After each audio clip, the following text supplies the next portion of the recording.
How was it? Was it delicious?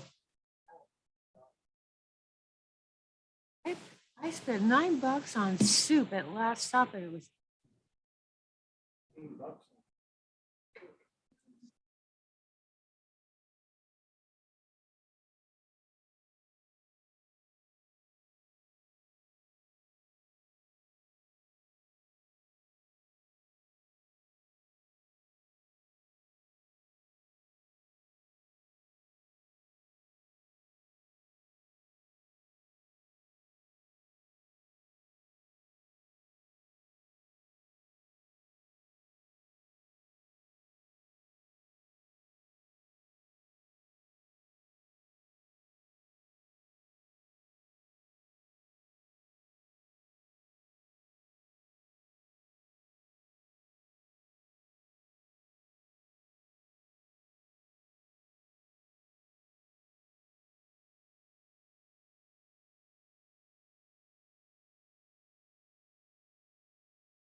Miller here. good evening. Good evening. How's Paula? Paula's good. How's Linda? As good as I'll ever be. Excellent.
Can you still hear me, Paula?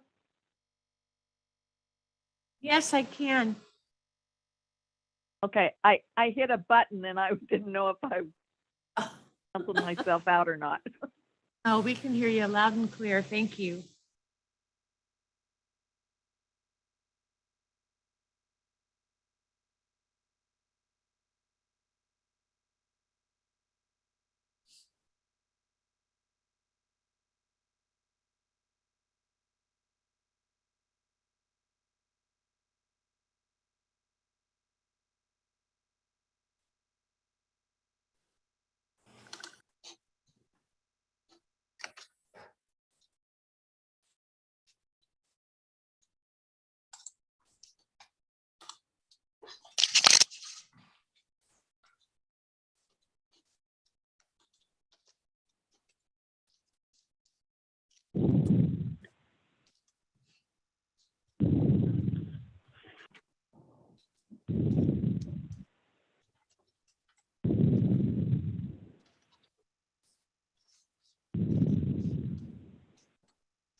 Got it.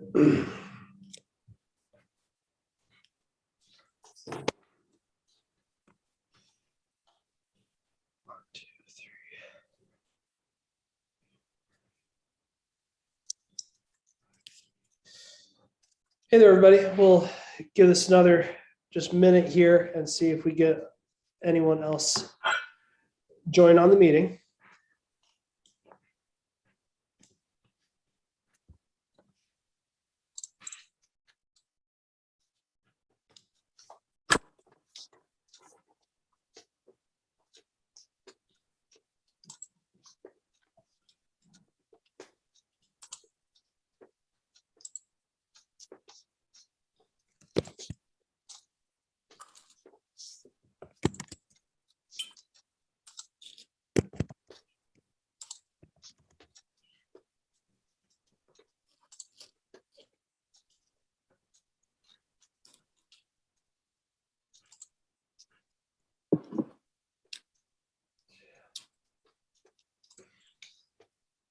Hey, Mark, is that you calling in or is that Linda Miller? Or are we still waiting for?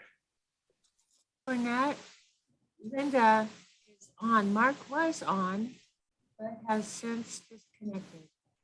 Okay, well, we'll wait for a fourth commission member to jump on here and we'll get rolling. You have 4 now. Me, Alan, Carly. Linda What's that? and Linda Miller. Oh, Linda so- Miller. Yeah. Okay, it is on the call. Yeah, I was sorry, I asked that before, but didn't hear anything. Okay, well, in that case, we will get started. I'll call this meeting to order, December 16th, 2021, the Dallas Planning Commission. Paula, will you please start with our roll call? Carly Aparicio. Here. Cody Cornette. Here. Ellen Easling. I see you. Here. Philip Mosher is absent this month. Linda Miller Here. and Mark Popoff was here. I think he'll be rejoining us. Okay, excellent. Let's take a minute here for the Pledge of Allegiance. I'll go ahead and get us rolling. Hello? Hey, Mark, I pledge allegiance to the flag of the United States of America and to the republic for which it stands, one nation, under God, indivisible, with liberty and justice for all.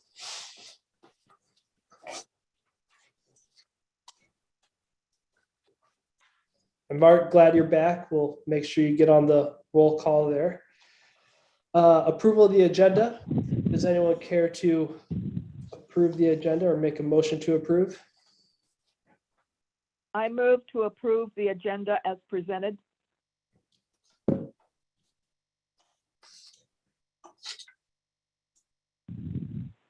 I will second.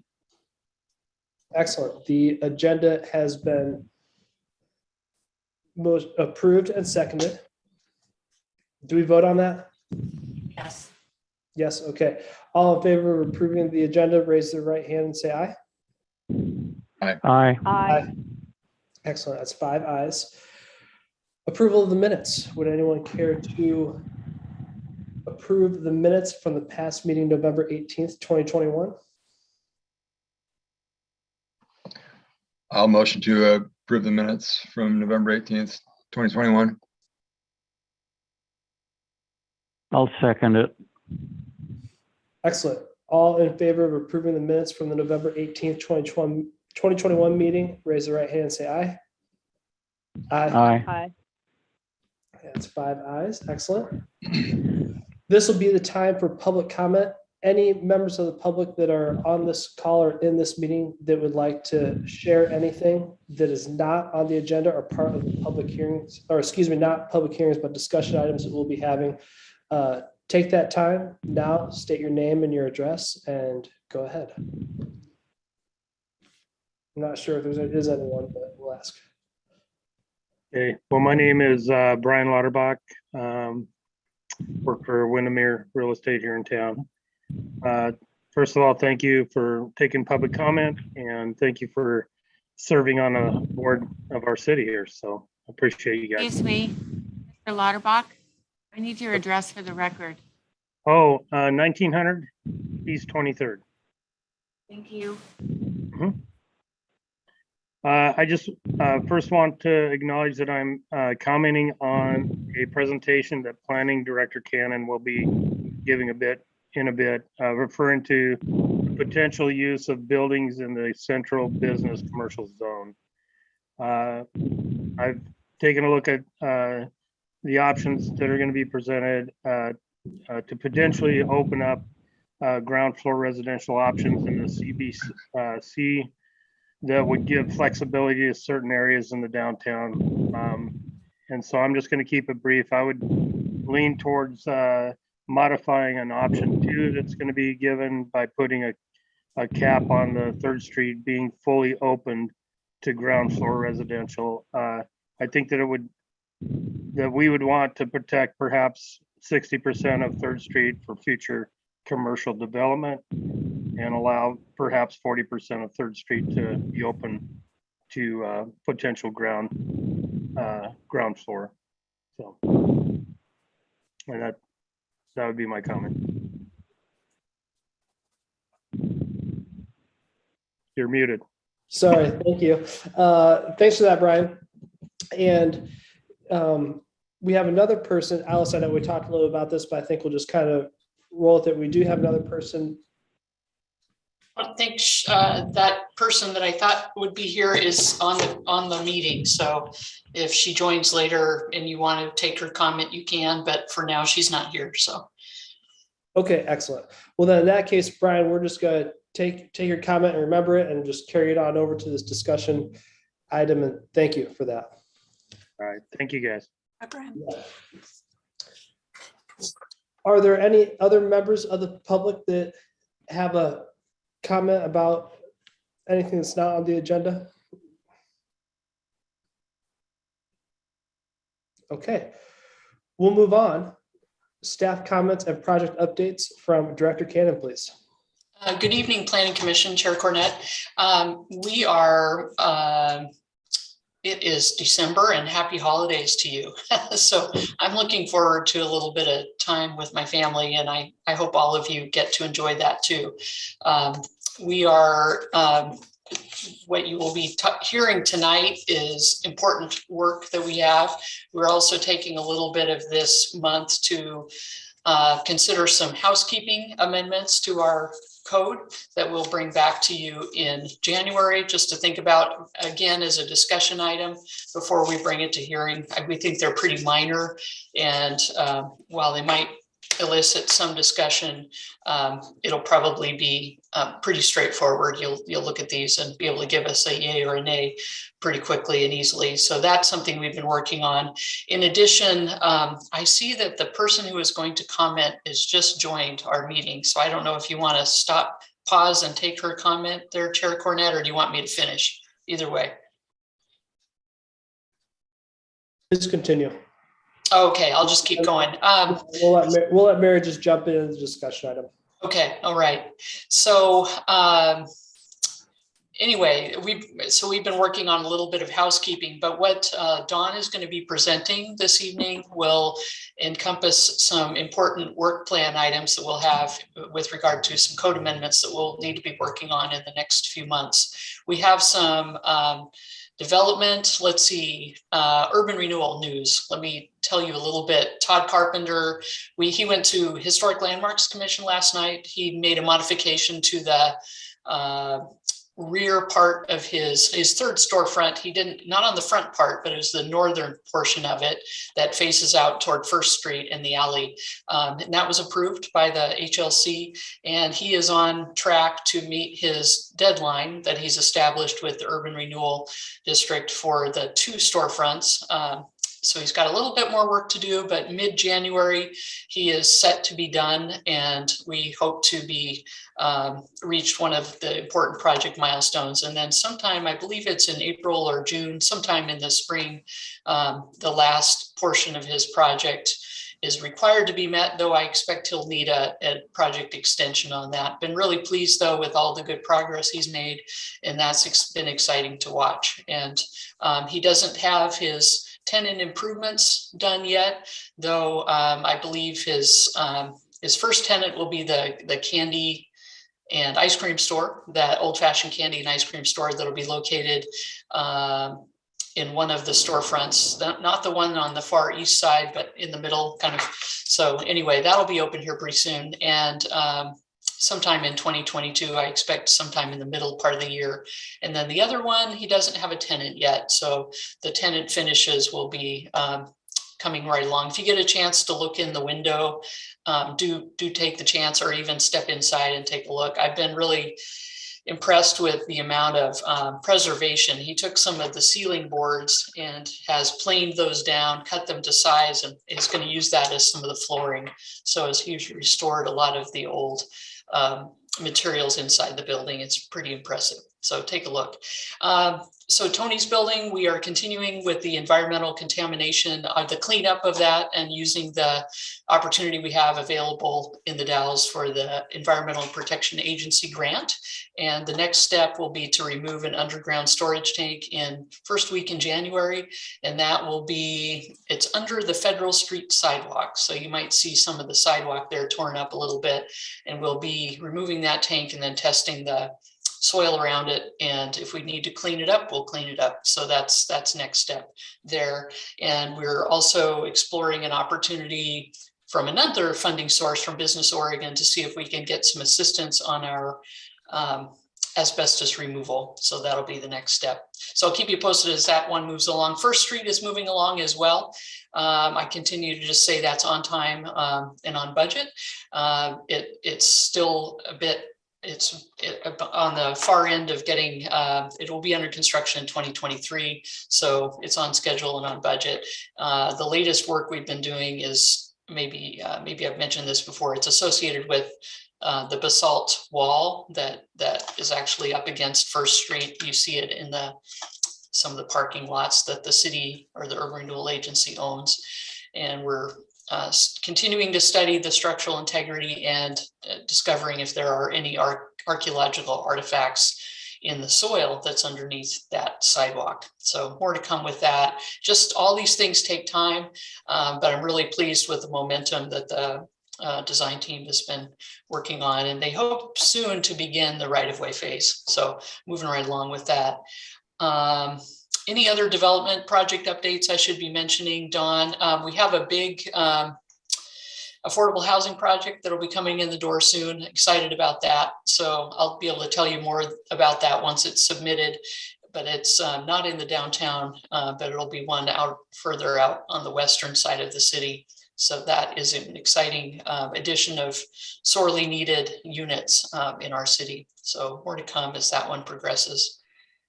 And besides that, we've been getting we still have a lot of interest in partitions and subdivisions. So we're on tap to get some new units, continue to get more units here built in the Dalles. Anything else, Dawn, I should be mentioning?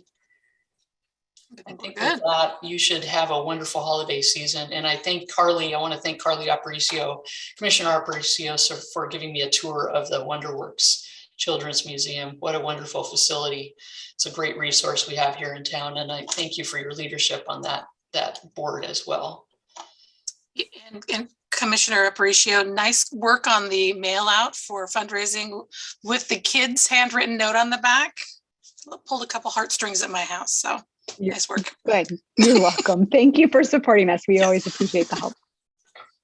And Chair Cornett, I do want to say the person, Mary Hanlon, who wanted to speak was having technical difficulties getting on the meeting. So I think she's here now. I believe so. And if you wanted to allow her to speak, you're welcome to do so. Sure, let's do that. Thanks for joining us, Mary. We did. Thank you. You're very welcome. We did hear from Brian Lauterbach about some of his thoughts about the central business commercial zoning for the downtown 2nd and 3rd Street. And if you would like to share some of your thoughts about that this time, that'd be great. Okay, great. Thank you. And I apologize for getting on late. I was trying, I swear. I'll give Brian a call and find out what he said. But I don't know if Excuse Alice me. mentioned to you, but Mary, What? I need your address for the record. I'm sorry to interrupt. oh, no problem. You can interrupt me anytime, Paula. My Thank you. address is 315 East 10th Street. Thank you. Yeah. And I just wanted to really thank you all for considering what you are tonight, because we are, I don't know if Alice gave you an update on kind of the fact that we have begun to look at redeveloping the site 523 East 3rd Street to make a mixed-use building with the primary objective being multifamily housing and then some ground floor commercial. And we are doing that now because you've all been giving us positive, signals, and the planning department. It's been a much more encouraging environment to work. And as I've said before, these are huge projects, and we're just thrilled to feel as though there is a really cooperative body that's interested in working with us from the city. So we have, I looked at the plans, and I think both option 1 and 2 are really, really helpful, because one of the many challenges we've been trying to sort our way through is with 100% ground floor retail, we'll run into a whole bunch of problems with the lenders. And so we appreciate option 1 and 2. And then with the 2, it's great that you're kind of identifying the historic downtown. And we would love to see more retail along 3rd, but as I think the reason you're considering this is the proposal that it can be very restrictive and can in fact stop growth if it's too restrictive. So I love what you guys are doing and the direction you're considering tonight, and happy to give you feedback on anything or give you more information on what we're trying to do, and really thrilled to be working with the city and the planning department. And so thank you. Chair Cornett and members of the commission, I like to, and I do this, I like to use, I will call people up sometimes who are good thinkers, and I'll say, will you be a focus group of 1 for me? And I did that with Mary Hanlon and also Brian Lauterbach, just to get their perspective on the PowerPoint that I'm going to present to you tonight. And I appreciate her feedback. She was able to give me some early feedback, as well as Brian, and it was a huge help. And so that said, they neither one agreed with 100% of the options I'm going to present, and that's why I invited them to speak. And because this is very much just a work in progress. And I will say, just for Mary's benefit, that Brian Lauterbach agrees with you, Mary, and that is that he believes that 3rd Street should have some required retail or required ground floor retail or required ground floor commercial with, he said that there should be an allowance of up to 40% open to residential, with the rest being commercial, just in terms of allowances. So that was his feedback, and helpful to hear the same kind of a similar theme from you.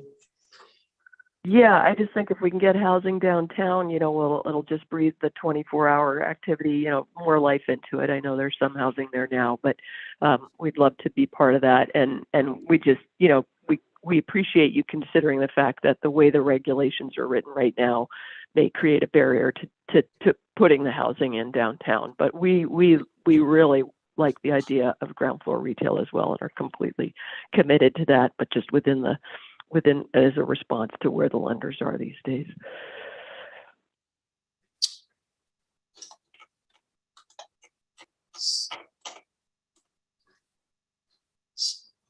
I'm ready to move on whenever you are, Chair. Okay, sorry, I thought you were going to say something there. No. Well, thank you, Mary, and we appreciate that insight, certainly. We're excited for your project in whatever capacity it's going to be, and we appreciate your effort, and we appreciate the effort and the work you're putting in downtown. We all need it, so that's awesome. Great, thank you. Excellent. We love what you're doing. You guys are doing a great job. Thank you.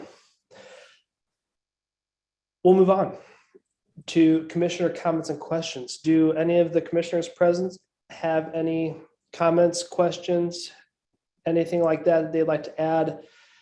These are things that are beyond what is going to be in the discussion item, correct? Mm-hmm. Cannon? Yeah.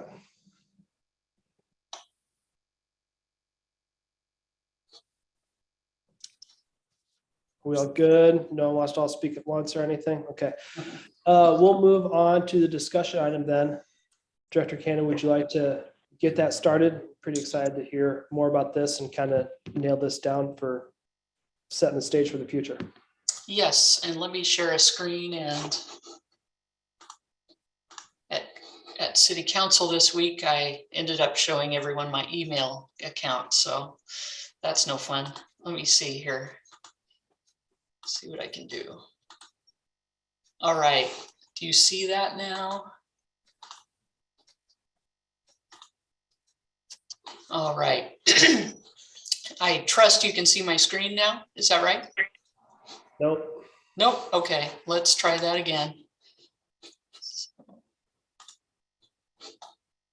Okay, now you can. All Yes. right. Okay, so I thought a lot about how to title this, and it was important to me because some of the goals you've heard from the City Council and the Urban Renewal Board have been, let's create a neighborhood in our downtown. Let's promote more residential development so that the residential development can really support the downtown core. And what is the downtown core? It's 2nd and 3rd Street right now. It's functioning that way. And so promoting neighborhood development in downtown, the Dalles through flexible land uses. That's sort of the key theme and the idea here. And I just want to back up, I guess, before I move on, that I like to promote this idea of having work sessions or discussion items before we move into public hearings, if we can, if we have time for that, so that we can hear all your ideas and hear ideas from the public as well. So everybody gets to be a part of it. And also before we take it out to stakeholders too, it's important to make sure that staff is heard from as many parties as possible. It can weigh in on all with good ideas. So with that, I just want to give a little bit of background. This looks like a very confusing map, but let me break it down for you. And I may ask Dawn to help me if I miss something right here. But what we have is in our downtown is a CBC. The CBC zone is highlighted by a variety of different colors here. It's very colorful. But what you see here is our downtown is broken into 3 subdistricts. So CBC subdistrict 1 is yellow, and that is the yellow in this whole area is it's a historic property. So that means it's either in the Trevitt Historic District, if I said that right, Dawn, and it's also in the Downtown Central Commercial Historic District as well. So there are 2 historic districts. Okay, CBC subdistrict 2 is outlined by red, and it has its own set of regulations with it as well. And the pink that is part of subdistrict 2 is the area that's outside of the historic part of CBC subdistrict 2. So that sounds very confusing, but tonight we are not going to be focused on the historic area. We're going to be focused on everything in this red area. So I say that just for context. I wanted you to know that. What is subdistrict 3? Subdistrict 3 is everything that isn't part of 1 and 2. So that's just a little bit of background. And then you'll see a couple of other overlays there that aren't relevant to today's discussion. Anytime you want me to return to this slide for context, I'm happy to do so. So don't want it to be confusing. So let me just start with the first question, because we're really going to be focusing on ground floor commercial tonight. And so where is ground floor commercial currently required in the downtown? The answer is it's in the area surrounded by the red border. And as I mentioned earlier, that's the CBC subdistrict 2. And residential is allowed only on the upper levels of the buildings within this red outlined area. And as we discussed in the spring, when we were looking at the housing code amendments, I think a number of you felt like that was a little too restrictive. And you were interested in exploring some flexibility for ground floor uses within the downtown area, because I think you were recognizing that there are a lot of vacant land uses there, and wanted to see if there were some things we could do to our code to maybe make the dynamics a little bit different in our code to better support the marketplace. So some questions that are important to consider as we talk tonight. What is a healthy mix of commercial and residential land uses in the downtown area? considering the rise of online shopping and remote work. There are probably some other market dynamics at play that I'm not even mentioning here. And Brian Lauterbach and Mary can tell you more about that.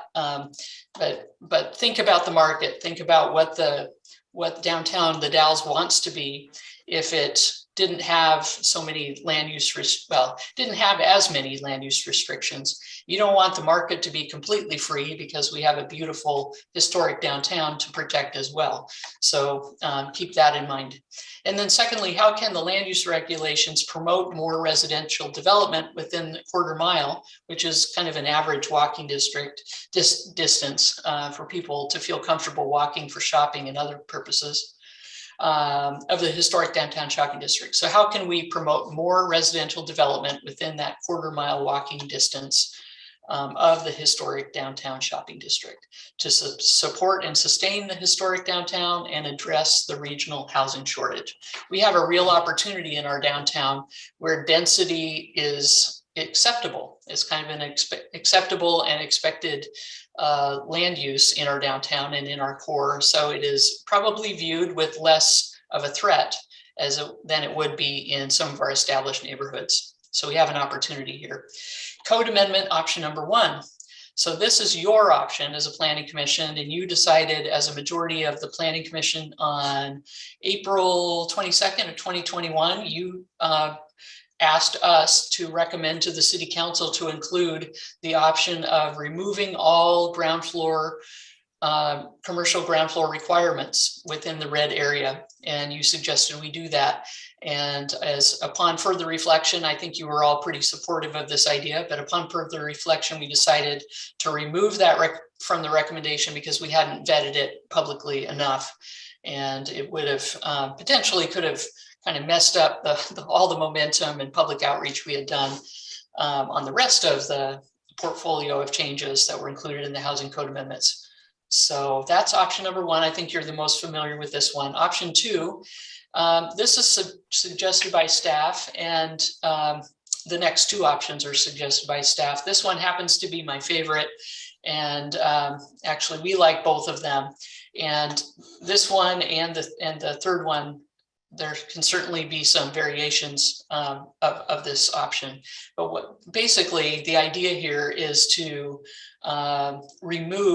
to only have the ground floor commercial requirement in the for those lots that front out onto 2nd Street in CBC2. So that is from Jefferson all the way to Liberty. So all those properties would require ground floor commercial.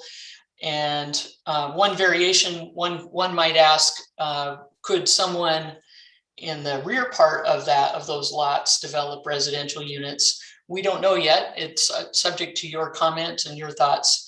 Might there be an opportunity for someone to have a ground floor commercial use in the front and maybe a residential in the back that fronts out on the alley? Maybe.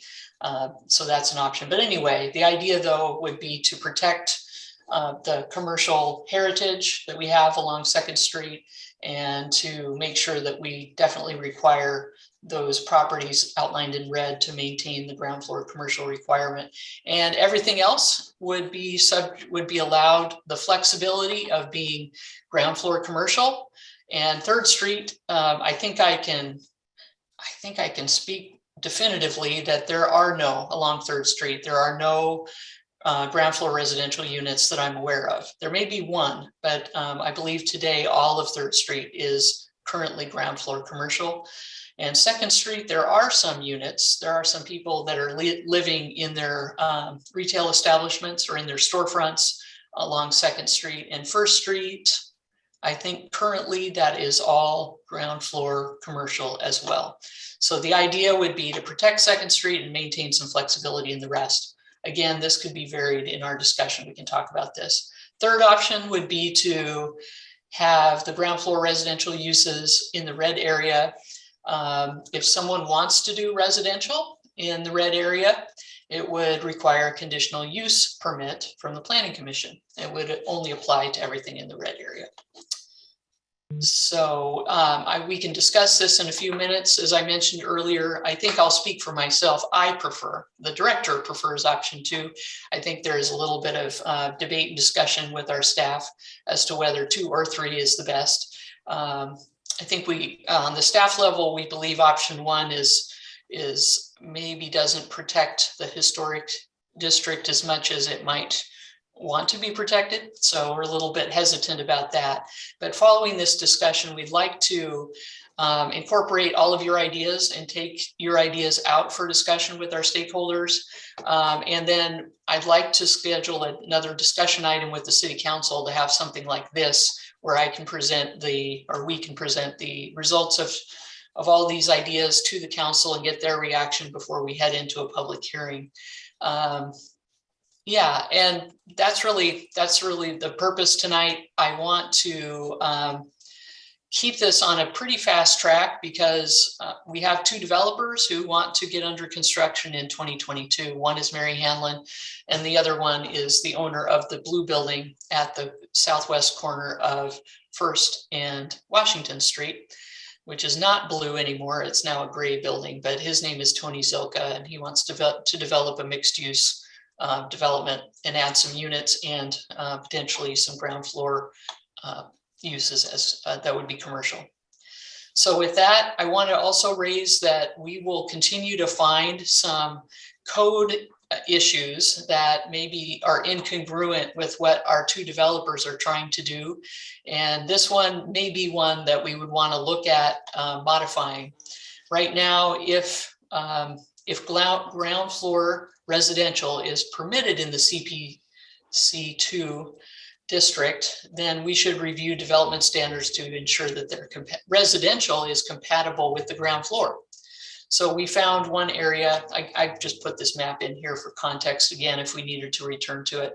But I want to point to this development table. I think you've already studied it in the packet. But currently, Subdistrict 2 requires a maximum 0-foot setback for all new development on both the street corner, the front yard, and the corner side yard. So that means that buildings have to be right up against the sidewalk. And I think we could all agree that residential may be incongruent with that a little bit. There is a footnote at the bottom, which I think is great. It offers some flexibility. So the applicant may request up to a 15-foot exception where outdoor seating for food service is proposed, subject to quasi-judicial approval of Planning Commission. So when I looked at that, I thought, well, that's great, but what if a residential, what if a new residential building wants to locate on, let's go back to the map let's just use I don't know, can you see my cursor here? Yes. Okay, great. So let's just pretend for a second. Let's pretend that on 3rd Street, we'll use this block and we'll pretend for a minute. I'll just use this block. We'll pretend for a minute that we're going to put a new building on this lot. So we'll have out on 3rd Street, we'll have a 0-foot setback. And if we've decided that fronting 3rd, we want to do some ground floor residential and the code allows it. Right now, the only way to get an exception is if there's outdoor residential use. But what if, or outdoor sit down restaurant use. What if there's residential? Might someone want to do some residential screening of some kind to protect those residential uses from being right up against the sidewalk? Would that be appropriate at the ground floor? So might a developer want to do some open space or maybe put some public art or something out there? So in that circumstance, should there be a process either at the Planning Commission level or at the staff level through site review to allow for that? So that's a code amendment that I think is worthwhile, and it's also timely with the developer developer interests that we have currently. And by the way, this wasn't proposed by Ms. Hanlon or anyone else. This is something I discovered. Actually, Caitlin Cook, our assistant planner, discovered this and pointed it out. So we are highlighting it for you and hope that we can add this to our discussion tonight.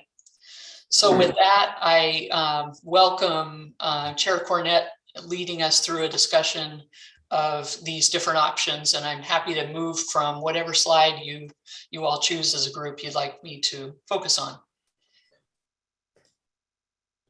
Okay. Let me turn my video back on here. And anytime you want me to stop sharing, I'm happy to do it. I thought you might want to use these slides, however. I think you can leave that slide up actually, because I think the map is kind of going to be our focus unless other people think otherwise at this point. I'll go ahead and start if I may. Is there a reason that we have to keep this red box that we're making all these changes in the same size? Can the red box end at 3rd Street as opposed to 4th Street?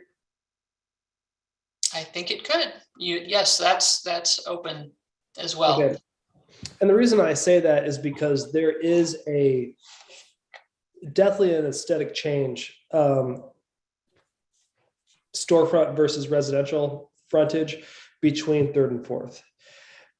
So I kind of, if we have the option to confine our red box to a little bit more homogeneous style, I think that we may be able to come to an option that we all agree on a little bit more.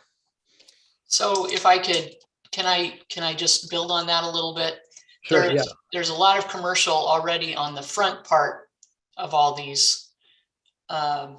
So would a line be, if it didn't extend all the way to 4th, would it be along the alley or would it be on the edge, on this southern edge of 3rd Street? What were you thinking? I think I was thinking to put it through the alley. Okay. Or have the verbiage explain, or have the verbiage be in this code amendment, all buildings with frontage on 1st, 2nd, or 3rd Street be whatever we decide. And that allows it allows 4th Street to remain, maybe more pro-residential, for lack of a better word. Mm-hmm.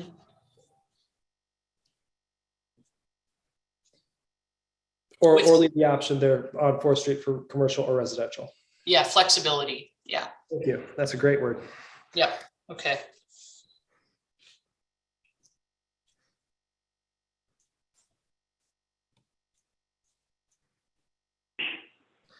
So those are my more immediate thoughts. I think just taking the first step here. I'll go around the Zoom call here and go with it. Linda, would you like to go first and explain your, just thoughts and kind of extrapolate on how best do you see this working?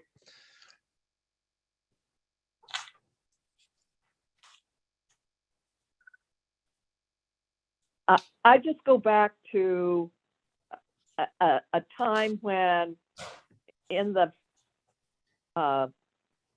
late 50s and 60s, when I moved here and was not quite a teenager yet. And I had family members that lived on 2nd, 3rd, upstairs. And I think that downtown needs to be commercial. 4th Street is awesome with the period homes that are truly being fixed up. But 2nd and 3rd, I think residential should be up off the street and commercial on the street. Okay. And just in regards to what you said about 4th Street homes being fixed up and those things, do you agree that, or I guess better to say, what is your viewpoint on 4th Street allowing for flexibility between commercial or residential on the ground floor? I think it should be flexible. Okay. Chair Cornett, Yes. I do want to point out to the commissioners that our code does specifically call out structures that were originally constructed as residential units. So all of those historic homes that we've been talking about, those can remain residential and be used residential and Mhm. or go back to residential because that's how they were originally constructed. So moving that line, I'm not sure if it'll net anything additional that you're looking at, but those residences do basically kind of have a go free card when it comes to ever being used residentially on the first floor. Okay. Quick thought on that, and this is more just for discussion's sake, not it's just for discussion's sake. Do you think would it be fair to say that those properties on 4th Street that are residential are grandfathered in into their or grandmothered in into their ability to be residential and stay residential? So correct. We do not like that word, as you know. So existing non-conforming is kind of what we call it. However, we do have a provision in our code in the CBC zone that actually calls out residential structures in the CBC zone that are outside of, or that are in specific areas. Plus, it does call out in our non-conforming development section saying that they can remain. So, yeah, Okay. in a sense, yes, what you said, grandfather, grandmother, yes. Okay. The reason I say that, one of the kind of greater goals here for the Planning Commission over the past couple of years, at least since I've been here, is to have clear and objective policies, guidelines, code structure for everything that's going forward. So even though these things are allowed in their non-conforming conditional use, should we create this code to say, so that someone who's coming into the community and wants to build something or wants to change something doesn't have to be like, can I do that? Can I not do that? Is it not conforming? How far back do I have to go to discover that it is conforming? Is there a benefit to just making this code, I guess, well, A, clear and objective, but B, for lack of a better word, more upfront with what you can and can't do? I believe so. I believe clarity and ease for the developer is helpful, as long as it matches up with the community values, the values that we have and we want to reinforce. And it matches up with the marketplace too. Sure. Okay. I wanted, if it's okay, Chair, I wanted to ask a follow-up question of Commissioner Miller. What do you think about 1st Street then? You talked about 2nd, 3rd, and 4th. What do you say about 1st Street?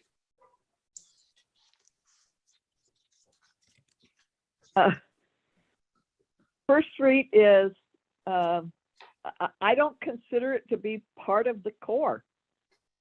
It's just almost like an alley. So should it have flexibility like 4th Street then? Flexible ground floor? Yes. Okay. Yes.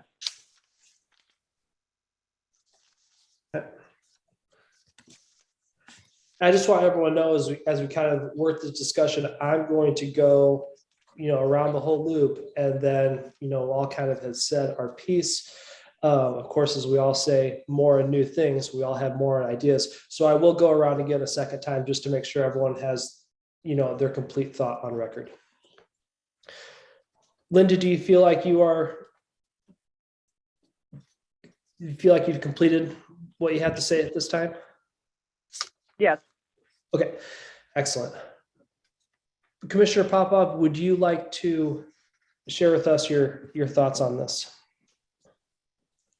Yeah, I think I would still prefer option 1, although option 2, I guess it would also be okay if we can, keep all the commercial spaces on Second occupied. There are several vacancies there. Also, the Tony's building would be in this area, and I understand that the developer wanted to use that for residential purposes. Also, on 4th Street, once you get away from the intersection with Washington and so forth, it's predominantly residential, but there's a smattering of commercial here and there in non-historic structures. And if somebody wanted to replace those with residential, I think they should be allowed to do so, since it's not really in the commercial core area.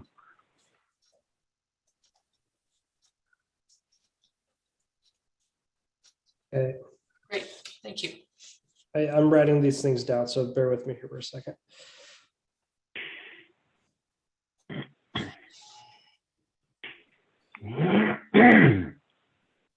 Okay. Mark, is that, have you completed your thought? Yes, I have. Okay. Commissioner Aparicio, would you care to share your thoughts on this, please? Yeah, I have a quick question. So during the summer, when we were doing the code update and when we proposed option 1, there was an example given of a building that had been purchased and they were stuck in this limbo of whether or not they had to convert it into commercial because it had been residential. Is this ringing a bell to anyone? It was a building that had just been purchased and it would I think it was in this core. And I'm just wondering what that means for those buildings that have been purchased that aren't, sorry, I don't know the proper term, grandfathered in. This, if I recall, Dawn, this was one that Josh and you had, and we were trying to solve a problem around the edge, and it seems like it was along 4th Street. Correct. That was 4th Street, and what they were trying to do, I think it was a duplex, and they were trying to change it to a triplex. And there was something to do with the multiple. Was it right on the corner? There might have been the other one that was a bed and breakfast before, and then he was trying to convert it to a multi-family or an apartment. And that's, I think, and I could be wrong, but that was the one where we made the adjustment to the accessory structure to allow for the reduced setback to ensure that that accessory structure that could exist as a garage could actually be used as a residential unit. And you did approve that modification so that we could allow reduced setbacks from garages or accessory structures to be converted to dwellings and still meet the code. But I'm not positive, Commissioner Aparicio, if that was exactly, it might have been something more. No, that's making a little bit more sense because I couldn't remember if it was the commercial or if it was the conversion to residential. So that helps. I would just say a combination of 2 or 3. I would be pleased with either one. I agree that we need to create the most amount of options for housing development throughout the city, and the downtown core seems like a huge underutilized resource that we have for housing. But I don't think I have a preference on if it has to be. I do think we need to reserve for some commercial space, but I don't think it necessarily needs to be all of downtown. I could see an argument that 3rd needs to be held as commercial, but I would think that the stakeholders' feedbacks would provide more insights of if we need to hold 3rd or just hold 2nd. That's my thoughts. Excellent, thank you. Since Linda Miller was asked of this question by Director Cannon, how do you feel about 1st Street? I agree with Commissioner Miller. I feel like 1st Street is an alley. So I think that the most amount of flexibility, and that to me is the most underutilized of that core area. And there could be some really interesting development that could happen there. Yeah. So I think 2nd and 3rd are the 2 that would be my main focus. And I could go either way on 3rd, but definitely 2nd should be preserved. Okay. And the reason that I ask is this kind of brings up my my point from the beginning is if we are so focused on Second and Third Street, which is great, and we kind of have mixed feelings about First and Fourth, do we need to change where this red box is? Yep. I think that makes a lot of sense. Okay. Noted. Okay. Hang on. And going along with that, I think that red line, the northern red line, would need to go down the alley between Second and First Street. Okay. Yeah, and before we kind of say yes to that, I want to note that as a good idea. What we should check though is to make sure that we don't lose any design standards or something that we would also want to apply into First Street area. So there may be some things that we'll need to look at, but I get the intent of what you're trying to do there. Sure. And I mean, is it easier to just say, we expect these things on Second and Third Street, make code amendments according. First and Fourth Street are allowed this flexibility. Mm-hmm. I feel like that's probably an easier, or frontage on First and Fourth Street allows this flexibility. I feel like that's an easier way to do it. We'll continue. Great. Okay. Carly, you all good? All completed? Okay, excellent. Commissioner Easling, would you care to share your thoughts on this, please? Yeah, initially I was, I think, somewhere between option 2 and 3. But I agree that I'm really, when I think about it, I'm thinking about Second and Third Street. I agree with that. I really want to encourage development, whether that's residential or commercial. I just want to see these buildings utilized to their full potential. And I wonder what other groups are being involved in this discussion. Are there other downtown groups who are going to get to chime in on this? Right off the bat, what comes to mind is getting the Main Street organization involved. And they have a new director who's great to work with, and I know she'll help spread the word, and we could arrange a big Zoom meeting if we wanted to, and she could pull that together with us. And then what I've just been doing is going around and talking individually to property owners, getting their opinion. And I've now, through our promotion of the brownfield grant program that we have, I've met a lot of property owners in downtown, so that's wonderful. So I'd like to pull as many of those folks in as possible. Sometimes property owners don't want to be part of a group discussion. They want to share their feedback one-on-one, and sure, yeah, especially if they're developers, they may not want to be part of a group discussion. Keep their cards close, so to speak. So yeah. How about the Chamber of Commerce? Do they have anything to? I could, yeah, absolutely. I could reach out to Lisa in the chamber. Yeah. Okay. Well, that's about where I'm at with it. Okay. So on that first slap around the horn, it's pretty unanimous that we are all open to Second and Third Street, at least the frontage, being 100% commercial on the bottom. Does that, Director Cannon, do you feel like that's what you've gathered as well? Yes. I think. Well, option 2 just covered Second Street in the historic district. I think that would be my preferred option. Okay. Sorry, Commissioner Popoff. So just to clarify, you do not see this requirement as useful, excuse me. You do not think that option 2 should be extended to Third Street? No, I think if somebody wants to put residential there on the ground floor, they should be allowed to do so. Okay.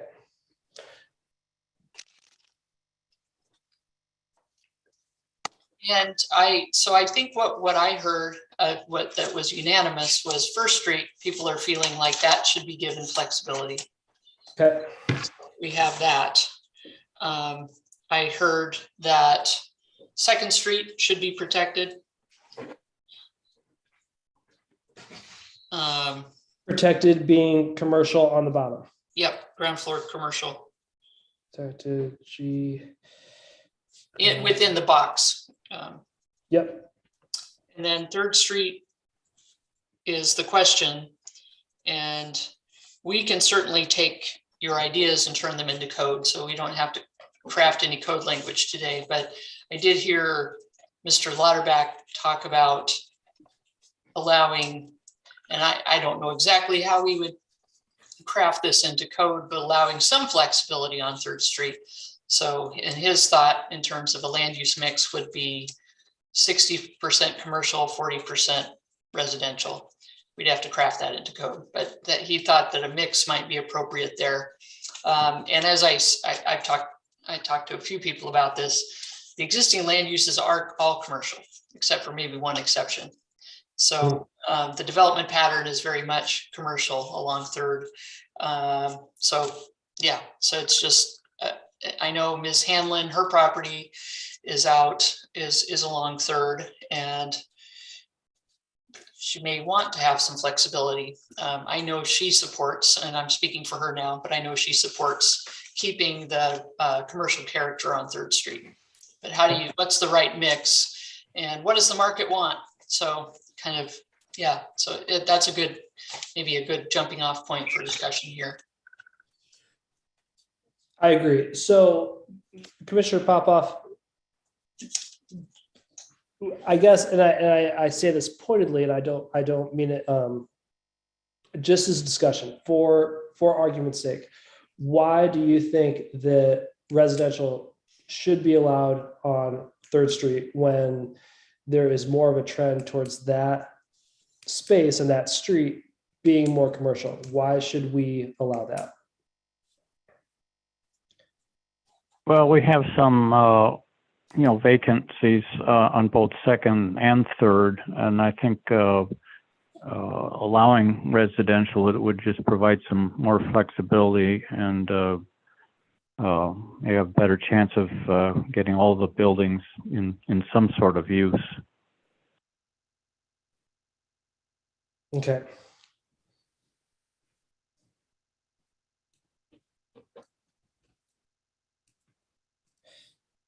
So given that argument for why residential should be allowed on the ground floor on Third Street, would anyone care to provide reason why residential should not be allowed on the ground floor on Third Street, and why it should remain, if remain is the most accurate word, remain commercial development on the ground floor and exclusive to that?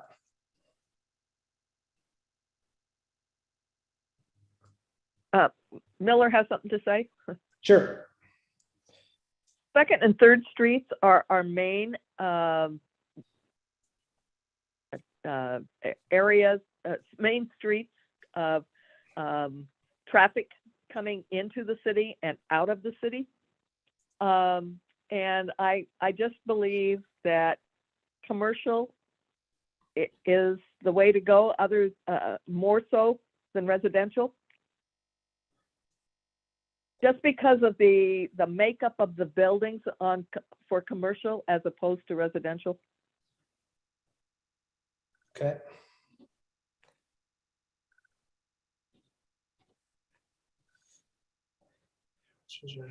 Okay, excellent. Anyone else? Yeah, I would just say that, an argument for keeping them commercial is just to, maintain our downtown as, the spirit of our downtown. And it's just as simple as that. Okay, noted. Carly, do you have anything to add to that, either pro or for? Okay. Yeah, So Commissioner Popoff, let me just continue to clarify this. Do you feel like we should allow that as strictly a desire to, fulfill the housing need that we have here in this area, or just strictly from more of a development standpoint, like, hey, we need developers to come in here, we should kind of give them a little more free range and develop it how they see fit, just so we can get the buildings and the occupancy there? Or is it both? Yeah, the latter, just give them more flexibility. They can keep it commercial if they want, but if there's more demand for a residential use for a particular property, just give them that flexibility. Okay. Again, with keeping things clear and objective as our main goal here, do we feel that it is appropriate as we craft this code amendment to allow for conditional use residential on 3rd Street, or do we just want this to be clear cut? You can do this on 3rd Street, you can't do this on 3rd Street, and that's that. How do the commissioners feel about that? No, first, how does the staff feel about that option, allowing for conditional use residential on 3rd Street? Chair, and I'd love to hear what Don thinks too. I think that that's a good option.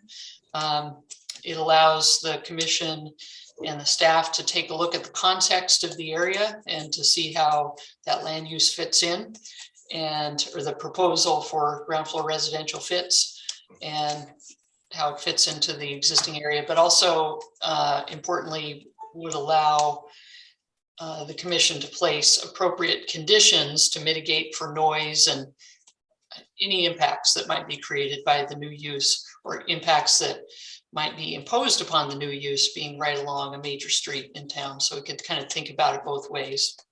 So I like that option. It gives flexibility where we might have a project that maybe the lenders involved with it don't believe that they can fill 100% ground floor retail, and they aren't willing to lend on 100% ground floor commercial. They can lend on maybe 40% of it ground floor commercial, but the rest needs to be residential. So some mix might be something that would be preferred by the lenders. So anyway, that's my thought. Do you have any thoughts on that, Dawn? No, I would kind of echo what you said. And one thing that I would like to kind of remind the commission, and I mean this in a way that we write these codes and we write this to open it up so people can actually develop and or redevelop some parcels. And one thing that we kind of get, or at least I get caught up on, is, oh my gosh, we're going to allow that. Everybody's going to come running in the door and doing this. And there's that realization as just because it's allowed doesn't mean that people will come. However, the idea of opening up a potential or an option so that we can provide that, or that somebody that comes in the door can say, oh, I can potentially do this.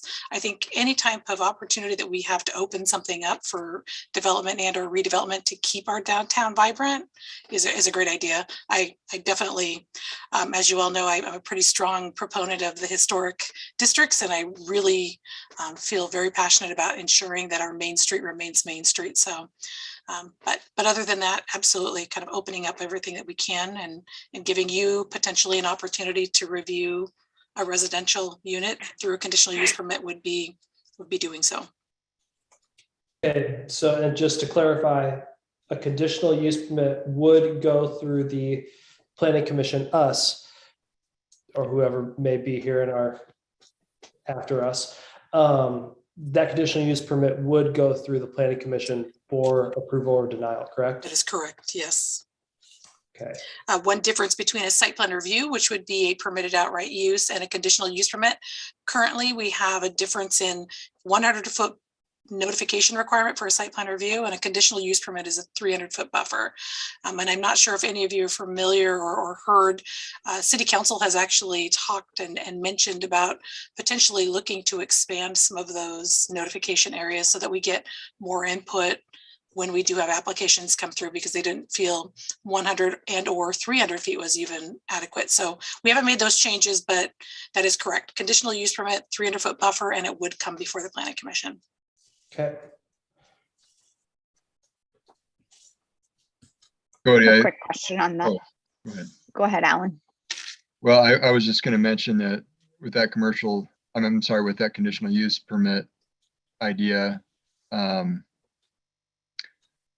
you know, I'm not opposed to making that for both Second and Third Street, for that matter, rather than just isolating Third Street.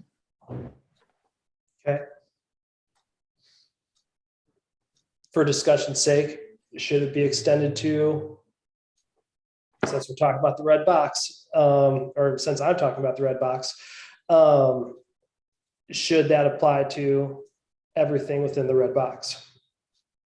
Commercial, That's option 3.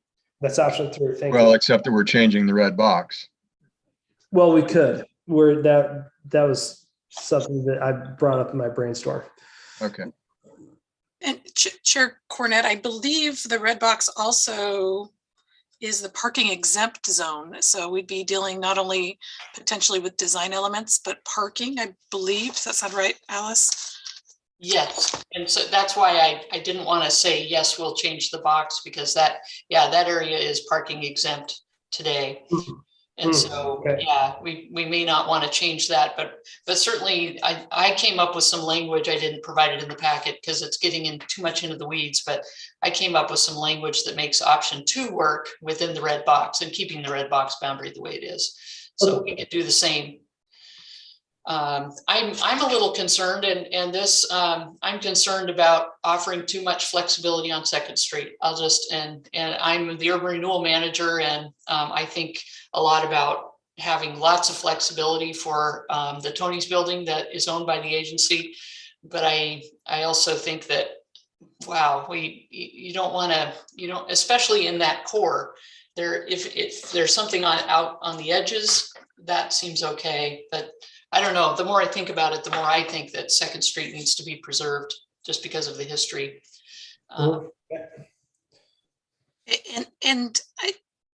There is something to be said about a historic downtown also being the main street. And so you start altering that. We've had other jurisdictions that have voiced in saying, just be very careful when you do, or if you do allow this, because in a historic district, it adds a whole nother level of, are you sure you want that? And it's really hard to go back. So once you've allowed it to go back and maybe taking a baby step and taking a look at the outskirts versus and leaving Main Street or First Street alone, that might be a better option now.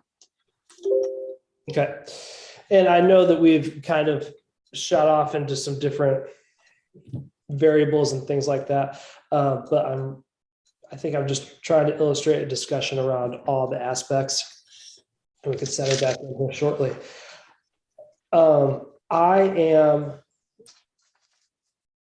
My personal feeling with keeping the downtown vibrant, which is a word that the Director Cannon has used often and comes up in the PowerPoint, our discussions, not the PowerPoint, but just our discussions. I think in order to keep the downtown vibrant, Second and Third Street should be ground floor commercial, 100%. No conditional uses for residential. Allow First and Fourth to be residential. That's great. I think there's definitely some opportunity there because we do have a lot of vacancies on First and Fourth. But I think that Second and Third Street, both sides, should be 100% commercial. 100% ground floor commercial, excuse me. And I think that will allow us to just keep the code clear and objective for what we're going for and maintain what the downtown is currently, and just kind of keep on that trajectory. So Miller agrees. Okay, so Commissioner Miller, I was just going to say, let's go back around the loop again. Commissioner Miller agrees.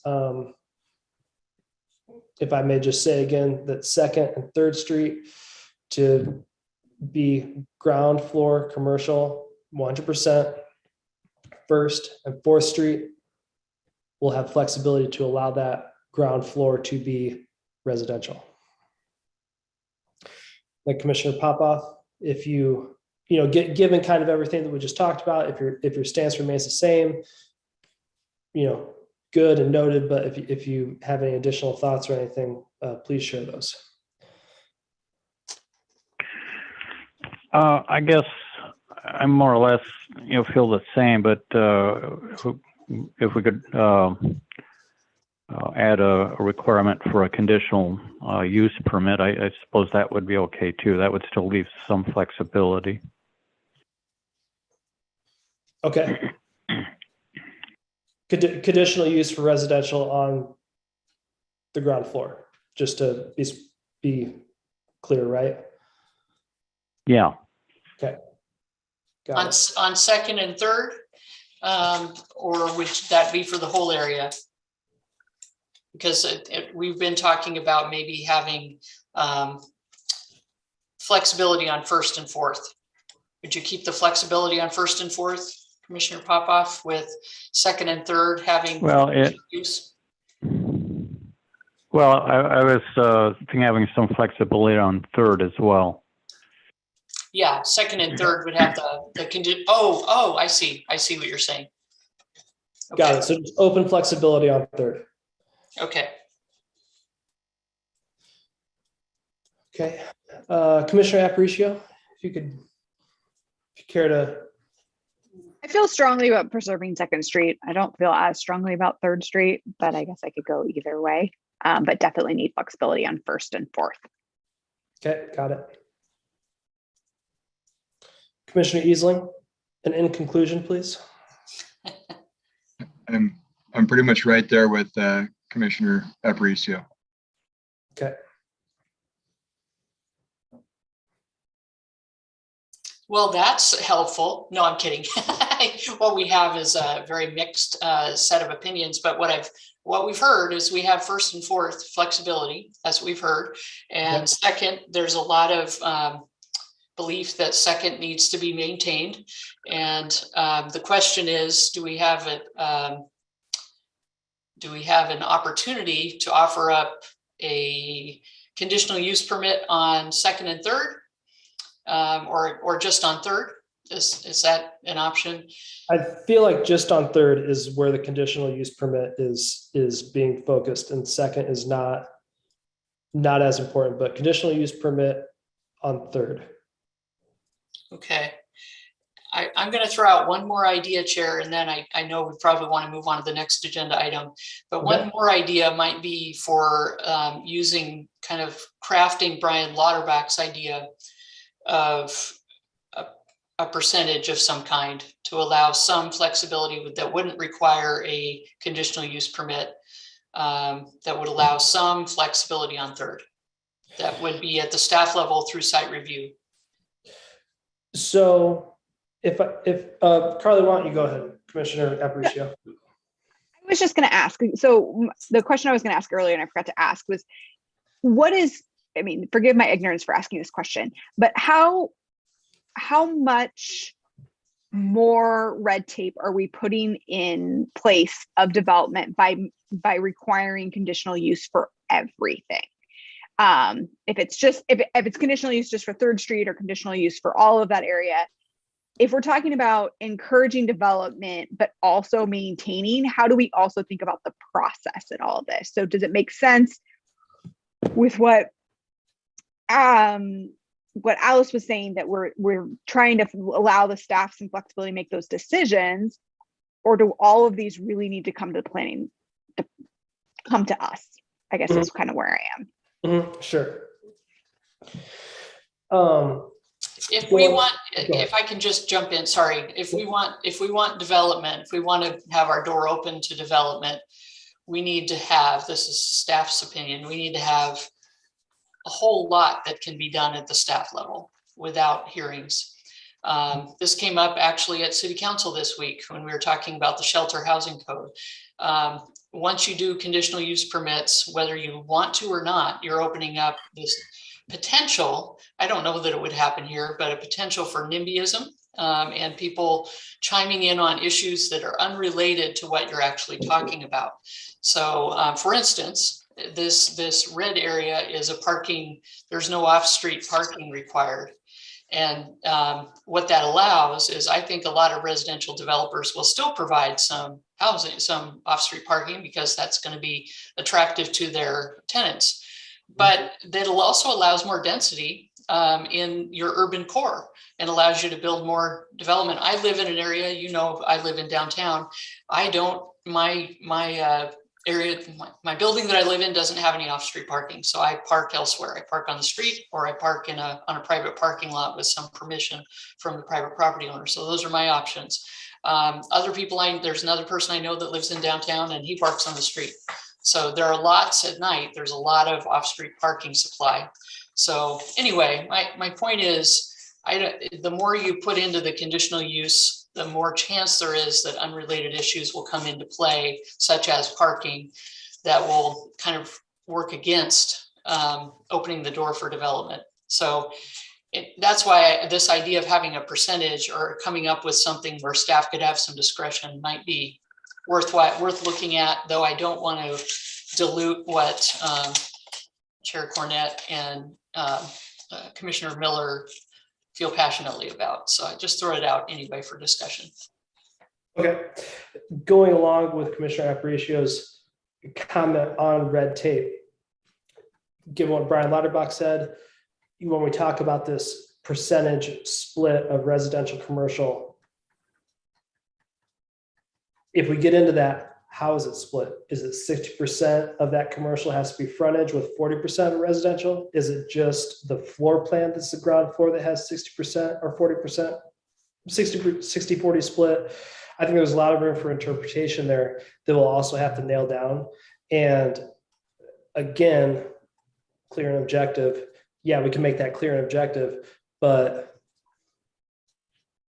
should we also just make the ground floor commercial?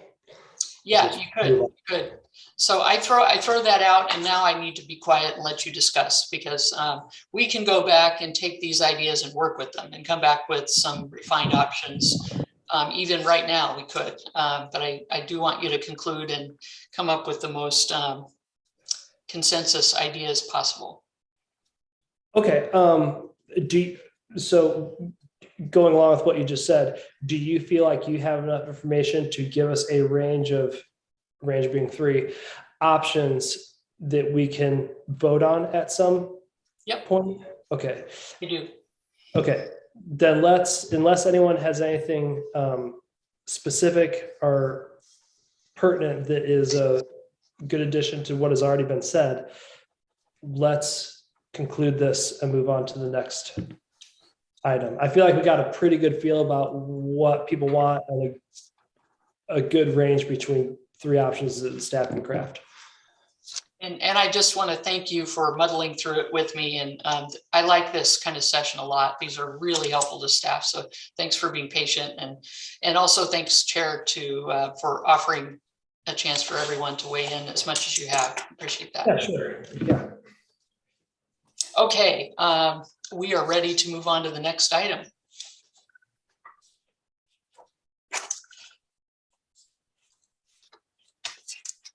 Okay, Chair Cornett, would you like me to go ahead and start the presentation? Oh, sorry. Yes, I thought you were just going for it. Yes. I'm going. Okay, I am now. Here we go.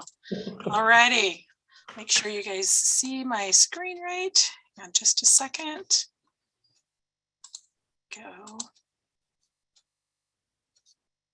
Okay, is it showing? It is. Okay, good. Sometimes it doesn't really show me very well. Okay, so this is what you've all been waiting for. I know you're really excited about it. We have a list of legislative updates for the regular session 2021, as well as I'm bringing in a bill from 2019. So what I did is I actually organized these, and you did receive a copy in your packet. Hang on, I gotta move you guys around here because my notes are being covered by the Zoom. There we go. So what we have is This is the list that we have that directly relates to housing and land use for our community. In addition, as I stated, I included the status update for the 2019 House Bill 2003. So the 2003 Regional Housing Needs Analysis, basically this bill is back from 2019. It does detail how local jurisdictions are required to provide a housing needs assessment. And based on the schedule that we have with the state, it shows that our housing needs assessment schedule for the city of the Dalles needs to be completed along with a housing strategies report by December 31st, 2025. As you all may recall and remember, we talked about moving forward and updating our 2016 housing needs assessment and housing strategies report. That has not started yet. But what we are looking to do is get that budgeted for the next cycle and move forward. So we will actually have that completed in 2022. And that's actually going to be 3 years prior to the date that's required by the state of Oregon. So we'll be a little ahead of the game. The second one that I have is House Bill 2006, which is the Emergency Housing Shelter Siting Ordinance.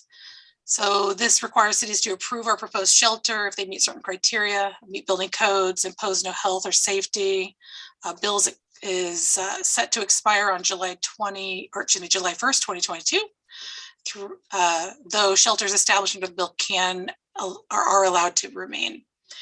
To this date, currently the Community Development Department has not processed any applications for shelters under these regulations. And in January 2021, prior to the passage of House Bill 2006, staff was directed by council at its annual goal setting retreat to review the land use code.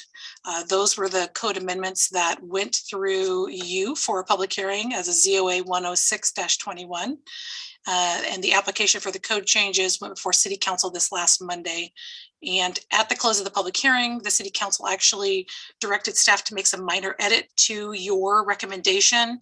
And what they're requesting, instead of it being a conditional use permit at this time for the CG zone, they actually requested that we take a look at allowing the shelter or both temporary and permanent shelter housing to be a permitted use. So it'd be a site plan review versus a conditional use permit. And they also had asked that we bring that recommendation and bring that back to them for the January 10th meeting. So with that, they want us to also take a look in a year to come back and see, is this working, or do we need to make that modification per the Planning Commission's recommendation? Oh, and I should say here, if you guys have any questions, just wave me or speak up. I'll try to keep, I got you on 2 separate screens here so I can see. Okay, legislative update on House Bill 2008, which is the religious owned affordable housing siting and property tax exemption. So currently our code allows for churches to be permitted in every single zone through a conditional use permit, which establishes what we call a community facility overlay. So however, this specifically deals with this House bill specifically deals with religious owned affordable housing. So staff will be working in this next few months on some minor modifications to actually define that use and as well as include those uses in our zoning districts. Dawn, Yes. This is Linda Miller. Do we have any religiously owned housing, affordable housing right now? I don't think that we do. And, over the years, we have had churches or establishments come in and talk about more of a community setting and or building residential units in addition to their church or sanctuary. We have had a couple churches that have made modifications to allow for forms of shelter housing, as well as like residential care homes or more of a care home where they're providing some sort of care for somebody that's going through a difficult time. I think we've got a women's, I want to say there's a women's shelter that's in a church, but we have not had any churches that are residential, or excuse me, religious owned residential developments. not just outright residential. Thank you. Sorry, do you mean new religious owned developments or existing? Because Gateway Church does own 3 houses on East 11th. Or do you mean, were you asking Commissioner Miller?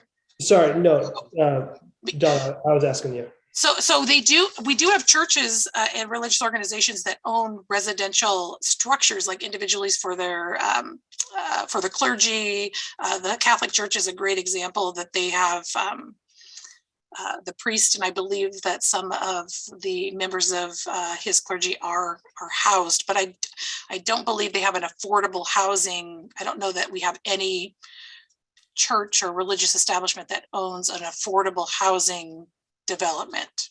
Okay. I could be wrong, but I do not believe so. Okay, got it. Sorry, I just thought the Catholic. Oh, excuse me. I thought the Catholic Church had senior housing, a small senior housing development behind them. Also, I'm not sure if this would come under this or not, but First Christian Church operates a halfway house across 9th Street from them, and I think you mentioned the women's shelter over on. Let's see, I think it's on East 13th Street, way in the east end of town. Correct.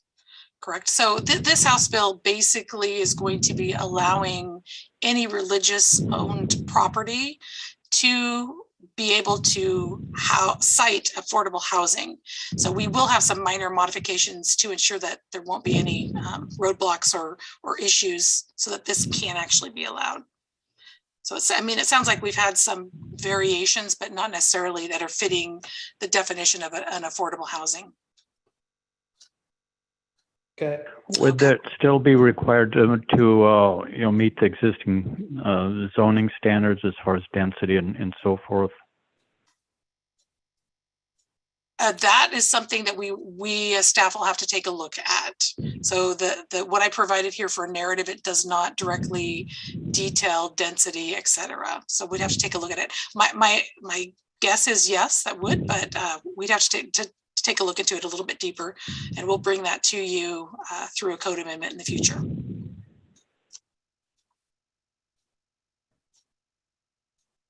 Okay, we're ready for me to jump to the next one? Okay, great questions. Thanks, guys. So House Bill 2583 is occupancy limits, and what this will require, we have in our definition for family, we actually do limit. We have numbers that limit, whether you're married, not by blood. So we'll actually be requiring a minor edit to our definition of family in our land use code. So we'll be working to have this before the Planning Commission, before you guys in the 2022 or early 2022 with plans to get council approval thereafter. The next one is the House Bill 2918, surplus land reporting for affordable housing. So I have compiled a list and I'm having staff review. So staff meaning both planning department as well as the public works department, review that list of properties to see what we would actually classify as surplus. So as soon as I get that information back, I'll be reporting it to the surplus land link on the DLCD's website in order to meet the state's deadline, which is January 1st. So I should have that done the week after Christmas. Quick question. Sorry. Yes. Would you mind going back to that slide? Sure. Really quick? So HB 2583, just to clarify this thing that's all written in English for me. That's saying that a local government cannot set a maximum standard for the number of people living in a dwelling. Correct. So you can have a 2-bedroom, 1-bathroom house and have 8 people living in there, and that's just how it's going to be. The way that it is written and from what I have heard at the legal issues is pretty much trying to get up to a more acceptable definition, because what we do and what we run into is a cultural thing sometimes, and you sometimes deal with multi-generational homes where, me and my family may be 4 of us living in one house, but my neighbor may have, 3 generations of family members, and or people are choosing to live communally because of affordability. We've had, houses where they rent out certain rooms, but they function as a family, but it may be 2 or 3 different families in there. So our code actually specifically limits that. What this will be doing is no longer having that as limitation. Got it. Okay. Yeah, I mean, obviously, you hope that there's adequate room, but I think everybody has a different bar as to what they consider adequate. So I think that's just kind of removing it. So it's not us to make that decision. That takes it away. Got it. Would the landlord still be able to set limits on how many people or adults would be in each unit? That is correct. I believe that there was additional language. I don't think I kept it in, but I think that it does allow private entity. Oh, it does have there. This bill does not prevent landlords or other private entities from setting occupancy limits for their own units. So that's just taking it away from us as planners, that we're not making that call. But if you're a property owner of a multi-family complex, you can say no more than 4, or you can set your limitations. Mm-hmm. Okay. So this would just be someone coming to us. Okay. And we have, just so you know, we have had complaints about multi-generational and or multiple people living in a single family structure, complaints stating that is, it's acting like a multi-family.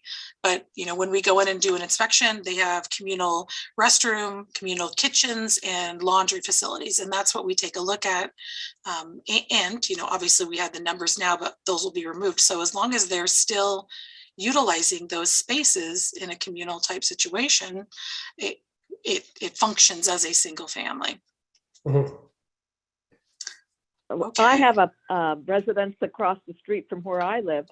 I don't care how many people are living in the house. My complaint is the number of vehicles that are on the street. Linda, I actually Because thought the same. There's no off-street parking.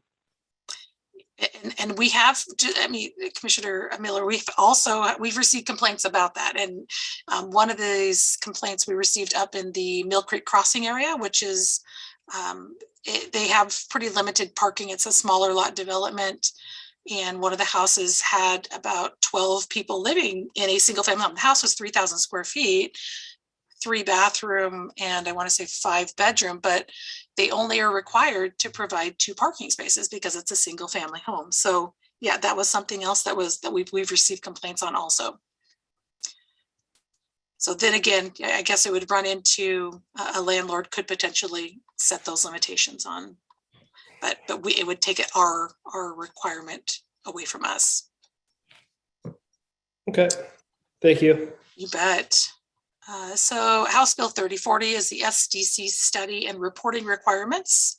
So this House bill directs funds to the Oregon Housing Community Services to conduct a comprehensive study of our system development charges. So I have actually been in contact with the OHCS in regards to these studies, as they have been tasked with this through this House bill. They are currently working on a contract with Econ West, and that contract is anticipated to be signed this week. And they will then proceed with their analysis and detailed analysis. Obviously, the City of the Dalles planning, as well as the Public Works Department, will be providing any additional information that they need to ensure that we're meeting that requirement. And I've also been added to their stakeholder list so that I can be updated on the next steps. The second part of that bill also requires that our local jurisdiction provide system development charge our fees as well as our methodology on our website. And we do have the SDC fees. It's a little bit more difficult to find the methodology, but I'm going to be working with the city clerk to ensure that that is an easily found location. We are looking at doing some updates or getting new website. So that'll be definitely added to ensure that we meet this requirement. I have a question on that. Yes. will the study just be looking at the city's SDCs, or will it look at the Parks and Rec? Well, that's a great question. I think, and I did not ask that question, but that's a great question. I would assume it's going to be all system development charges. So I would assume their analysis will include any system development charge that's collected at a local level with a building permit. And Commissioner Easling, I could definitely find out to ensure and or also encourage that they do include that in their analysis so we can actually take a look at where we, the city of the Dalles, fit in terms of other jurisdictions similarly sized and or smaller, larger. I think that's I will point that out and or verify that. I would love that if they looked at that. Okay, yes. A little bit of a shock to some builders out there. Can we take this as an opportunity to update the city website? Well, we are, yeah, I don't want to let the hat out of the bag. I will let, that's not my project at all, but I will say that there's been staff diligently working towards getting that updated, and Caitlin Cook, our associate planner, has been doing amazing. So I'll let city council announce when that's coming out. So, but it's coming soon. That's great. Okay, so the next update is 3109, which is childcare facility siting. Currently, we allow childcare facilities as permitted outright in our CBC, our CG, and our CLI zones. Currently, the commercial, recreational, and industrial zones actually allow it as a conditional use permit. So when we're required to provide this as a permitted use, we do actually have to make it a permitted outright use. So the conditional use permit process will be, so the commercial recreational use will be an amendment that will actually, we'll have to move that up to a permitted outright use versus a conditional use permit. We'll leave the industrial as a conditional use permit option. And I will say, having raised my children in this community, I know that childcare facilities are we are lacking them. We don't have, I don't feel that, I think it's continued to be a problem. So hopefully this will spearhead a couple facilities coming through in our community.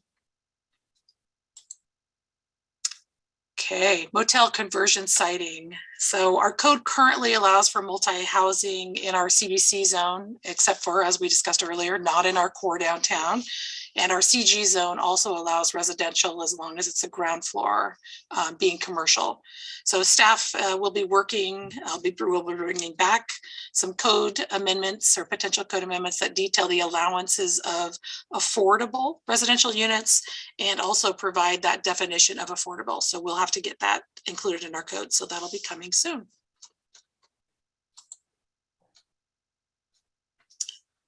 Senate Bill 8, affordable housing land use requirements. So this Senate bill requires our local governments to approve developments of certain affordable housing and not require a zone change and or a conditional use permit. And this would be included to allow on all commercial uses. And then this kind of goes back to the religious assembly and or public lands. So the city will actually need to amend our regulations to comply with this law. So similar to the previous slide, we'll need to provide a definition of affordable housing as well as making some other minor edits in our zoning districts to make sure we allow for affordable housing. Now this would be allowed in all zones, including the central commercial zone? Correct. So in that, certain affordable housing. So it does have some, qualifying land may be owned by a public body or religious nonprofit. So it does have some, requirements. It does not apply to local governments that lack infrastructure. It talks about slopes, floodplains, but it does state that we as a local government may still impose development requirements based on siting and design standards for the building permits. And it also has a statewide density bonus for affordable housing in areas zoned for residential use. So it does going to give us a little bit of some of the changes we'll be making, reduce the density or height on development necessary to address planning goals. And it basically broadens our ability to develop affordable housing develop affordable housing in our community. So just real quick, to kind of bring this all together, the previous discussion, we were talking about commercial on the ground floor, all the things we discussed in the previous discussion about the CBC zone. With this Senate Bill 8, someone would come in and say, I want to build affordable housing on 3rd Street. I'm going to meet all the guidelines, and we have to say that's okay. Well, so it has to meet certain regulations. Right. So I'll have to bring that back to you with more details. But so we're talking, it has to meet certain parameters. So to Right. allow religious assembly or public lands to be used for affordable housing. So we're not just saying a blanket, everybody can do it, right? So we still have some validity to the conversation we had before. So this will not negate everything we just talked about in the previous discussion item. So this has some parameters. We'll be bringing that back to discuss, as well as define our affordable housing. Okay, got it. So there is going to be one very specific circumstance in there that will allow such.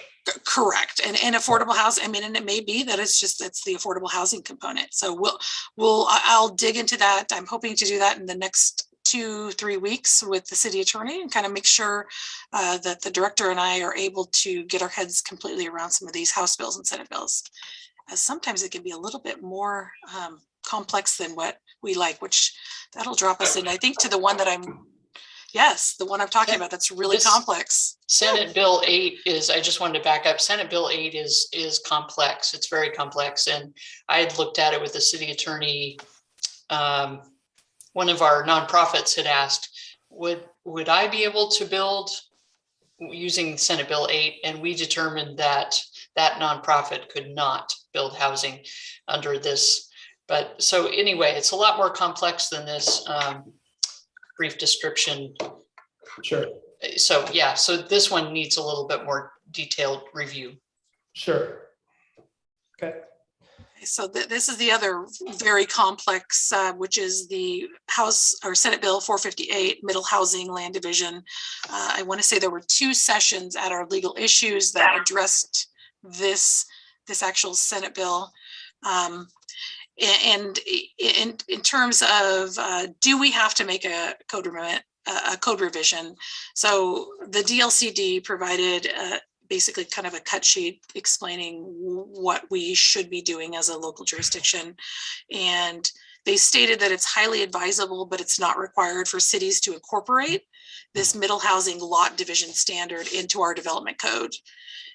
The June 30th, 2022 deadline, a city that hasn't incorporated this lot division standards within our development code, we would actually then utilize all the language that's in this House bill, or excuse me, Senate Bill 458. So this Senate bill actually necessitates changes to our city's land division regulations in cases where a developer has constructed what we consider middle housing. So middle housing is duplexes, triplexes, fourplexes, townhouses, and cottage clusters. Senate Bill 458 allows lot divisions for middle housing that enables them to be sold or owned individually. So we kind of talked about some of the big concerns that we had made, or some of the main reasons that we looked at reducing lot sizes when we did our last housing code amendments, was so that people could actually own parcels and develop them. So this kind of goes a little bit with that. Essentially, the bill allows for lot divisions of what we consider a parent lot solely for the ownership opportunities of the middle housing units. It's an expedited land division process that's outlined in the ORSs, and it is an alternative procedure application that's intended to streamline the review of land decisions under the state. So what that actually means is typical land use applications are required to be approved or completed our final decision within 120 days. With this process, the expedited land division must be processed within 63 days. So it kind of really pushes us to make sure we get a review and approval pretty early. And I will say, taking a look at our development over the last few years, and even maybe since I've been here, we've only had a couple applications that have actually gone really close to and or over the 120 days in all my time. And that's usually a pretty controversial application. So I think the 63 days, it would be tight, but it's definitely doable. Just to kind of give you a little idea, standard partition is a type of land use process that actually creates legal lots. And those legal lots are actually granted what we call full development rights. So meaning that they meet the size, the depth, and that they could actually be fully developed. So this Senate Bill 458, the middle housing land lot division, actually allows creation of new lots within a legal parent lot solely for the purpose of ownership. So any type of lot or any lot that's created from the Senate bill, it's not granted additional development rights, and it must actually be maintained to meet the criteria applicable to the parent lot. So there's a lot of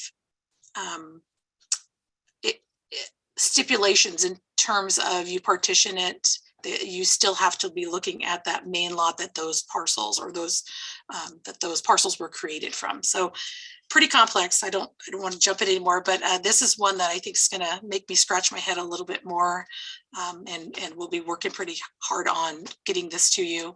At the legal issues training that we all of our staff went to last month, a couple weeks ago, they had a housing group representing Oregon builders from the Portland metro area. And they said that this is something, because of those limitations and or restrictions, hasn't been something that their developers or contractors have been jumping on, because it didn't really, they kind of weighed and measured and it just didn't make sense. So know why it's put in place. We can still require, parameters in terms of what the middle housing lot needs to be. But it's still, there's a lot to it. So a lot of moving parts, but we'll be bringing that to you soon and kind of giving you some of the code amendments. I think this is going to be some extensive changes and or additions to our codes. I don't know if it would warrant a full new section. It may, but we'll bring that to you when we solve that or we figure that out. Okay, so I did also include a couple of the other bills that were passed, and there are these two that are for property taxes. They were introduced and signed into law that directly relate to property tax for our community. So the first one is House Bill 2456, which makes corrections to update state tax statutes, So, and it actually talks about selecting a definition of low income. So it gives the governing body an opportunity to make that definition. So this is something that we will discuss. I'm not sure if we need to define low income in our code. It may not be in our land use code, but it may be something the city needs to take a look at to make that definition as to what low income actually is. More than likely, we'll probably be working with the housing authority to see, to get some of that information and data. Vertical housing exemption changes is Senate Bill 141. So this is makes a percentage of partially property tax exempt for property that are vertical housing development projects. In our community, we do have a couple of these downtown, specifically the old Honnold building as well as the Gayer building. And so this is I just went ahead and provided this as information, as our department is intimately involved in the vertical housing program and works with the county on these tax exemptions. This one I think is it's a great bill. So Senate Bill 762, Wildfire Policy. It provides administrative structure and policy guidance for state agencies to follow with additional resources, oversight, and regulations to reduce the risk of wildfire and wildland urban interface. So as we all are familiar, in 2020, down in the valley, we had sweeping fires that came through and took out entire communities. And the legislation felt that this is something that we definitely need to take a look at. So this 2021 legislative regular session introduced this bill.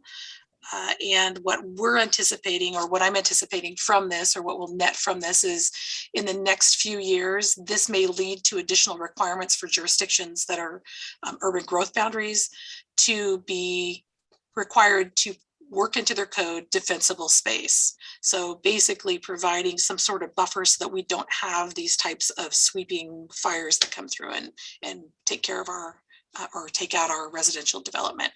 So that'll be, we're looking at probably in the next 2 to 3 years, I'm anticipating, and they have a multiple effective dates that exist in the Senate bill. So we'll be finding out more as the years come on what additionally we can do to ensure that our community is safe. And then this is the last slide that I have, pretty much informational slide only. There's no land use code changes, but this is House Bill 2560, I believe. I guess I'm assuming, I probably shouldn't, but I'm assuming this has to do with the COVID and the COVID-19, in that electronic participation in public meetings. This is something that requires our governing body of a public body to allow for virtual or electronic participation in public meetings. So I think this is something that's going to be part of our lives from here on forward. You know, maybe one of these days we'll be able to all meet together for these meetings, but this will still have this as an option, or require this as an option for public hearing and public meetings. So that is the end of my presentation. So I don't know if anybody has any additional questions, or you guys are going to have a busy year. Thank you. Yes, that's in conclusion, we'll have a busy year. Excellent. So this will be occupying a lot of Dawn's time. And in addition to the 2 or maybe 3 projects she's working on, one, we're going to finally get the employment land, Employment opportunity for employment land. We'll get that adopted finally. And then another project she's working on is that those setbacks that we need to adjust the variances for the setbacks for development along the creek. So that's something we have to do to comply with our DEQ. Our commitment we made when we adopted that total maximum daily load plan recently. So yeah, Dawn will be quite busy. And so what that means is these housekeeping amendments that I'm going to bring forward, and this code, that downtown code, will primarily be led by me, and I'll be bringing those forward. But Dawn and I will just have to tag team as much as we can on these things, but she's got a full plate as we just saw. So Chair, I think that concludes our 2 agenda items. Happy to have you take the reins here. Excellent. I'll be taking the reins to just say thank you. I think we've got really good discussion items, and I'm looking forward to staff bringing those options for code amendments to one of the future meetings, maybe the next one, maybe in January. Are we even going to have a next meeting in December, or is this it for 2022? This is it for 2022. Excuse me, this is it for 2021. 2021. You all in 2022. Yeah. Got a lot done here, folks. So thanks for the time, and looking forward to the next one when we get more accomplished. Yeah. Happy holidays to everyone. Happy holidays. Meeting is adjourned. Merry Thanks, guys. Christmas. Bye, guys. Bye.